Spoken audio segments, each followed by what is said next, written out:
하나님, 이 시간 주의 말씀에 귀를 기울이고 주의 말씀하심에 우리의 마음을 다 드려 순종하고자 하는 마음으로 주의 말씀을 청종합니다. 이 시간 말씀하여 주시고 주님께서 원하시는 뜻을 이루는 복된 시간 될 수 있도록 은혜 주시옵소서.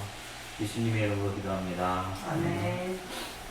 오늘 얘기는 갑자기 요새 얘기에 끼어든 유다 에피소드인데요. 너무 잘 알고 있는 얘기지만 얘기가 참 흥미롭고 재밌어요. 왜냐면 여러 가지 얘기가 스토리가 들어가 있어서 여기 안에 들어가 있는 고엘이라는 제도도 그렇고 또 어떻게 그래 뭐 형이 죽어서 형수가 자기랑 결혼하고 또 그가 죽으면 또 다른 형제가 또 뭐 우리나라도 비슷한 게 있나요? 있었었나? 그러니까 뭐 양자를 보내는 그런 건 있었던 것 같아요. 네, 그런 제도가 있었던 것처럼 비슷한 것 같은데 시아버지 와 이건 진짜 성경 안에 와 진짜 도덕과 윤리를 뛰어넘는 저 아까도 이제 거기다가 올렸지만 하나님의 계획과 뜻은 인간의 어떤 도덕과 윤리를 뛰어넘으시는 차별, 정말 차원이 다른 세계구나. 그래서 이 시아버지랑 결혼하고 시아버지랑 만나는 것이 가능한 건가 했더니 사실 그 고대 근동 국가에서는 그게 가능했었나 봐요. 근데 이스라엘에게만 금지됐던 건데 이제 다른 대안이 다말에게는 없었다고 생각이 드니까 이제 이런 선택을 했던 것 같아요. 근데 그 안에서 보면은 되게 속임과 또 뭐 여러 가지가 다 들어가 있어서 하나님은 인간의 어떤 그 간악함과 또 합법적이지 않은 그런 모습 속에서도 하나님은 하나님의 계획과 꿈을 이루어 가시는구나 라는 생각이 들었고 유다나 다말의 행동 모두가 우리의 상식으로는 이해할 수 없고 말도 안 되는 일이지만 기업을 있는 것이 최고의 가치로 여겼던 시대 속에서는 수치나 모욕이나 죽음까지 불사한 다말의 그 단호한 결단이 어쩌면 또 다른 믿음의 모습일 수 있었겠다라는 생각도 보여져요. 그래서 결국엔 결말적인 얘기지만 그의 족보에서 그의 계보에서 또 다윗도 나오고 예수님의 조상이 그들이 되잖아요. 우리가 위법이라고 얘기하고 또 합법적이지 않다, 뭐 불법이다라고 얘기하는 것들에 우리 상식을 뛰어넘는 하나님의 의가 뭘까를 오늘 조금 묵상하면서 성경 안에서 그런 것들이 굉장히 많잖아요. 영적 가치를 아는 진정한 의를 발견하며 살아갈 수 있는 내가 됐으면 좋겠다. 세상에 우리가 그거 말도 안 되지 않아? 상식적이지 않잖아 라고 하지만 하나님은 그 상식을 뛰어넘으시고 또 하나님의 계획은 우리가 재단하거나 우리가 결론 낼 수 없는 부분들이 너무 많잖아요.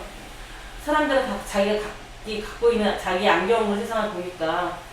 그래서 그걸 뛰어넘어 하나님의 뜻이 무엇인지 분별할 수 있고 세상의 도덕과 윤리 뛰어넘으시는 하나님의 나라와 의가 무엇인지 잘 분별하고 깨달아 알 수 있는 하나님의 사랑으로 살아갔으면 좋겠다 묵상하고 마쳤습니다.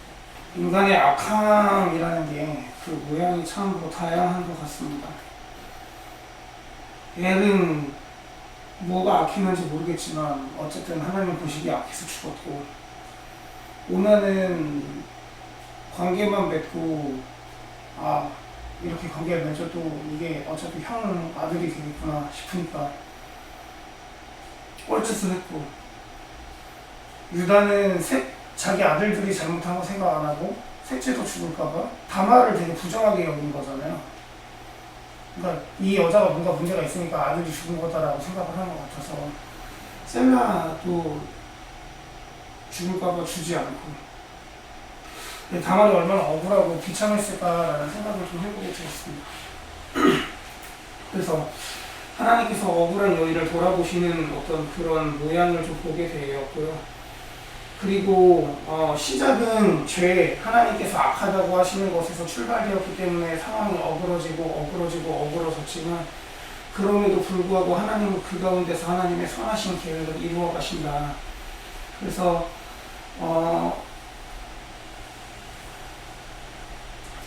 여기서 질문이 생긴 것은 아까 이 본문이랑 조금 방금 앞에서 정리한 내용으로 좀 안 맞을 수도 있는데, 유다가 자신의 잘못을 인정하지 않다가 다말이 그 증거들을 보여주니까 그가 나보다 옳다라고 이야기하면서 자신의 수치를 가리려고 했지만 그것이 결국은 드러나는 모습들을 보면서 나는 과연 내 실수와 수치를 진정으로 인정하고 있는가, 하나님 앞에서 나는 과연 내가 잘못된 것에 대해서, 내가 악을 저지르고 있는 것에 대해서 인정하고 또 그것을 수치스러워하고 있는가, 그것을 하나님 앞에서 진정으로 해결함이 있는가에 대해서 좀 돌아보게 되었습니다. 그래서 적용한 것은, 묵상한 것은 두 가지인데, 첫 번째는 어떠한 상황과 환경 속에서도 그 선한 일을 이루어 가신 하나님을 신뢰하자. 상황이 참 우리가 생각하지 못하는 방향으로 계속해서 가고 여의치 않고 뭔가 계획하고 어그러지고가 반복되면서 사실은 조금 버거움과 지침이 있었던 것 같아요. 근데 그것을 하나님 앞에 내려놓고 그 가운데 나는 과연 어떤 마음으로 하나님 앞에 나아가고 있는가, 나에게 수치스러운 것은 없는가, 나의 잘못된 것은 어떤 것인가를 돌아보고 그것을 하나님 앞에서 인정하고 해결하는 내가 됐으면 좋겠다라고 묵상했습니다. 그래서 오늘 적용하는 것은 저의 죄 그리고 어떤 저의 수치들을 돌아보고 하나님 앞에 고백하고, 또 그럼에도 그 하나님께서 오늘 하루 이루어 가실 위대한 일들을 기대하면서 신뢰하고 또 감사한 하루가 되었으면 좋겠다. 부정적인 말을 입에 댈 수 있으면 담지 않는 하루가 되었으면 좋겠다라고 적용하려고 합니다. 이상입니다. 네, 저는 부도덕인가 권리주장인가 라는 주제로 드렸고요. 유다와 그의 가정사를 성경에서 말하고 있는데 굉장히 은밀한 부분이지만 굉장히 실제적인 부분을 이야기하는 것 같습니다. 그 당시에도 사실은 그들 안에 규칙이 있었던 것 같아요. 계대결혼은 가능하지만 행음은 안 되고, 남자는 괜찮지만 여자는 되지 않는, 지금의 잣대로서는 전혀 이해가 되지 않지만 그 당시의 구조 속에서는 그렇게 살아왔던 그들의 삶의 풍토가 있었고, 무엇보다 다른 부분들은 뭐 그럴 수 있지만 어떻게 대를 이어서 이렇게 살아갈 수 있을까, 시대적 배경을 중심으로 이해해 보려고 노력하면 족장 시대의 생존을 위한 것이구나 라는 생각들을 해보게 됐어요. 시족 중심의 사회에서 살아남기 위한 방편, 그러기 위해서 형이 죽었을 때 동생이 형수와 동침을 하고 자식을 낳는 식으로, 그런데 그 규칙 가운데에 유다가 다른 판단을 하게 되는 타이밍이 있었습니다. 그것은 뭐냐면 둘째 아들이 죽게 됨으로, 그 둘째 아들이 죽게 된 이유가 성경에 분명히 말하지만 유다가 얼마나 알고 있었을까에 대해서 모르겠고, 유다는 셋째 아들도 죽을까봐 그를 며느리와 멀리 떨어뜨려 놓는데, 다말은 수절하던 가운데에 시아버지가 오는 것을 알고 어쨌든 그런 관계를 맺게 되고 자녀를 낳게 되는 모습을 좀 보게 되는 것 같습니다. 칼빈 선생님은 이 부분을 부도덕이라는 차원에서 접근을 하고 그러지 않아야 되는 좀 강조해서 말씀하셨는데, 저는 그것을 전체 통틀어서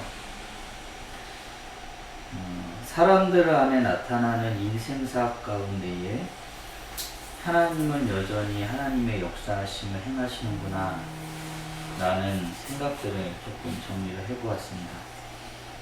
이해할 수 없는 인생사입니다. 부정적이고 부족하여 실수하고 때로는 잘못된 선택과 그에 따른 잘못된 결과들이 일어날 때에도 하나님은 여전히 그 가운데 역사하고 계신다 라는 것을 좀 고백해보는 시간이었고요. 그리고 그 뜻을 함부로 예측하거나 판단할 수 있을까에 대한 고민들을 좀 함께 해보았어요.